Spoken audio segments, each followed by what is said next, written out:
waheshimiwa wajumbe, na mimi nataka niende kwenye nichaguliwe kwenye kacheo fulani nchi hii, sawa sawa. Nataka na mimi nichaguliwe kwenye kacheo fulani nchi hii, na nyie mnataka mchaguliwe kwenye kacheo fulani nchi hii. Wote tunataka tuchaguliwe. Kwa hali ilivyo, hilo linawezekana? Kama haliwezekani, tufanyeje?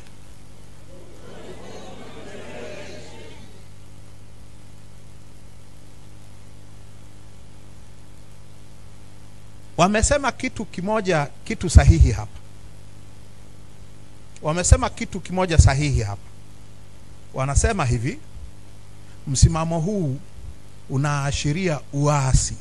Ni kweli. Ni kweli. Kwa sababu tunasema tutazuia uchaguzi, tutahamasisha uasi. Hiyo ndio namna ya kupata mabadiliko.